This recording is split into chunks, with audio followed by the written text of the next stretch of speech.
How's it going, everyone? Welcome back. If this is your first time here, my name is Edgar, and this channel is about personal finance, real estate investing, stock market investing, and personal development. So that's something you're interested in, make sure to subscribe. In today's video, we're going to be going over how you can prepare for a recession. At this point, we can't ignore the articles and people that are talking about the upcoming recession. For example, CNN has an article saying that the United States is already in a recession according to 45 economists. Then there's Bloomberg, who has an article that claims there's a 100% chance there will be a recession in the next 12 months. And anywhere you look, you'll be able to find articles just like those, or you will see different people talking about recession-related topics. Now, whether you agree with those statements or not is not really the point. The point is there will be a recession at some point down the road, and that can be next week, next year, or in a few years. But the fact is, there will be a recession. And one of the best ways to prepare for the future is learning from the past. And this upcoming recession will not be the first, so we are able to look back at previous recessions and learn from them. Now, there has been several recessions over time, and some were worse than others, but one of the biggest and most significant was the Great Depression of the late 1920s and early 30s. This recession was so long and severe that it was not even considered a recession, but actually a depression. And it lasted about 10 years, and it affected almost every country in the world, and to this day it remains the longest and most severe economic downturn in modern history. And some of the things that made it so bad was a huge decline in production, huge drop in prices, which is also known as deflation, mass unemployment, and huge increases in the rate of poverty. In the US, which was one of the countries that was affected the most by this depression, the level of production dropped by about 47%, GDP declined by about 30%, and the unemployment rate was over 20%. Now, the exact cause of this depression is unknown. However, many people agree there are a few causes that led to the depression, and one of those was the stock market crash in 1929. During the 1920s, the US stock market went through a huge expansion, and as stock prices rose to new highs, investing in the stock market was seen as an easy way to make money. And even people who were making average incomes were using most of their disposable income and even taking out mortgages on their houses to invest in stocks. Then eventually millions of shares were being carried on margin, meaning that the purchase of the stock was financed with loans that were supposed to be repaid with profits that were generated from increasing stock prices. Now, if prices always kept going up, then everything would work out and people would make money, but every single investment out there is going to decrease in value at some point. And once stock prices began to drop in October of 1929, then millions of shareholders began to panic and sell their shares.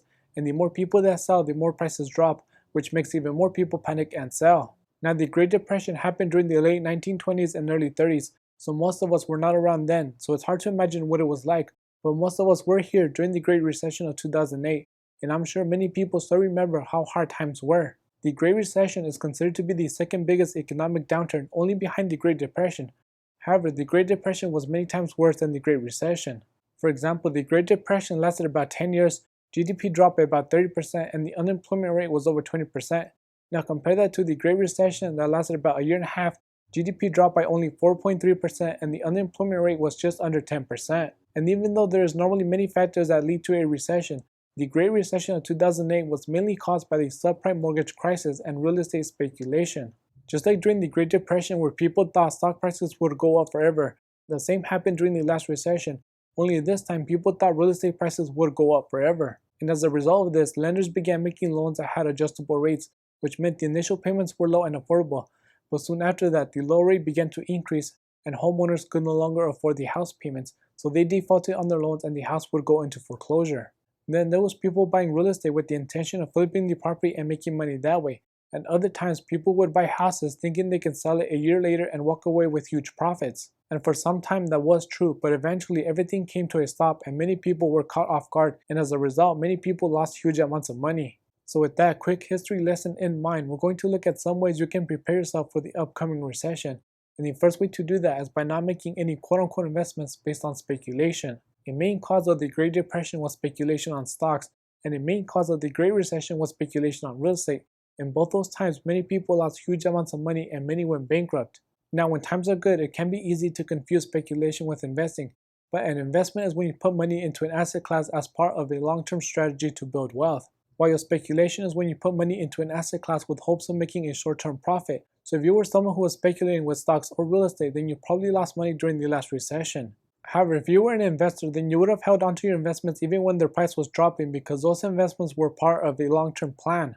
Now, it's also possible that you still lost money during the last recession, not because you were speculating, but maybe because your personal or your business finances were not in the best shape, And if that's the case, then I will also discuss that in this video. One reason why people speculate on assets has to do with something called the greater fool theory. And basically, this states that it is possible to make money by buying assets whether they are overvalued or not and then selling them for a profit. This is because there will always be someone else, aka a greater fool, who's willing to pay a higher price. And as I mentioned before, when times are good, then it's not hard to find someone else who would be willing to buy the asset with hopes that they will also make money.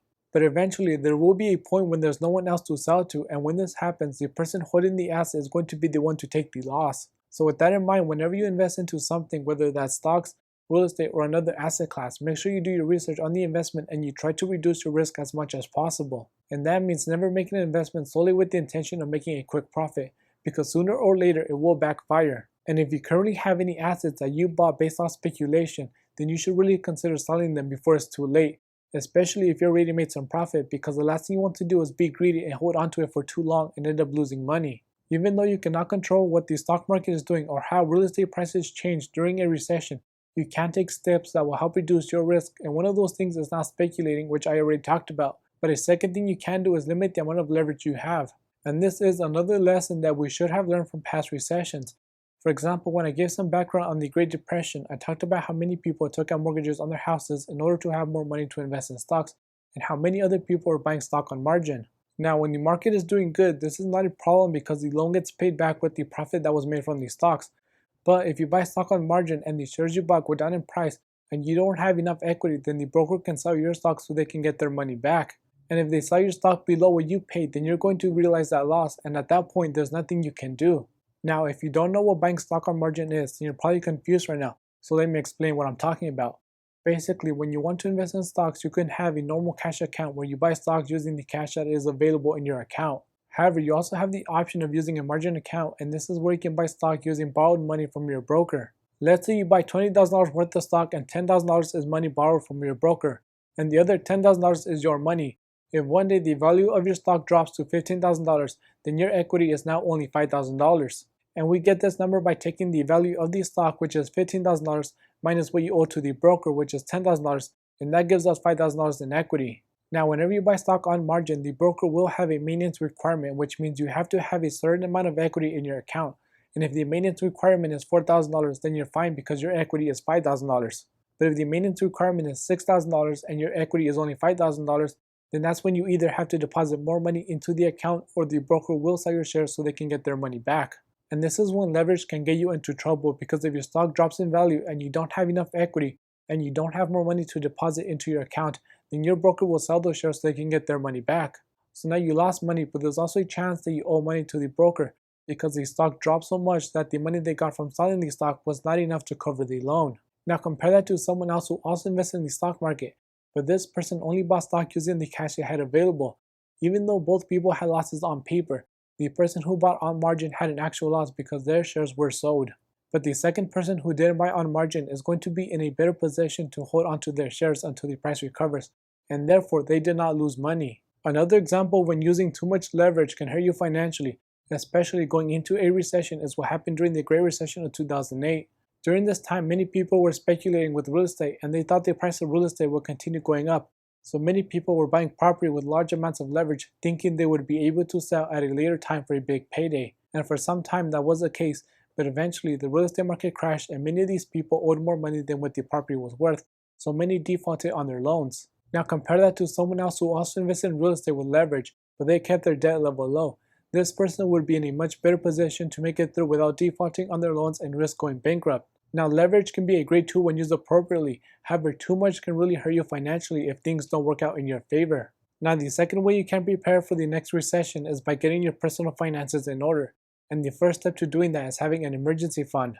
You should think of your emergency fund as your safety net, and the purpose of this safety net is to catch any medical emergencies, any car repairs, or any other expenses that you were not expecting. But where having an emergency fund will make a big difference is if you get laid off or your income is reduced during a recession. Because now instead of having to take on debt, withdraw money from your retirement account, or begin selling things you own, you can use your emergency fund to help you cover expenses during the time it takes you to find another job. Then something else that is helpful when getting your finances in better shape is using a budget. Now you should be on a budget regardless, but if you're not on one yet, then now would be a great time to do so. The purpose of a budget is to help you track your income and expenses, which is important on a day-to-day basis, but it's even more important when the economy is not doing so good and every dollar matters. So if you don't have an emergency fund, or even if you have one but it's not as big as you would like, then you should still use a budget to help you cut back in areas you're overspending in. And if you already have a fully funded emergency fund, then you should still use a budget to help you save money, but the only difference is this money will be used for investments. Earlier, I talked about how many people lost money because their investments went down in value, and it really sucks for those who lost money. But the other side of the coin is that when investments go down in value, it creates great buying opportunities. And if you plan for that, then you could be in a great position to acquire investments at a big discount, which means higher returns for you. At the end of the day, no one knows for sure when the next recession is going to happen. It could be we are in the beginning stages right now, but it's also possible we will not have a recession for another 2 or 3 years, so your guess is as good as mine. But what we do know is that there will be a recession sometime in the future, so it's better to prepare sooner than later. So with that being said, I hope you enjoyed this video, and if you did, drop a like and subscribe. Thanks for watching, and I'll see you next time.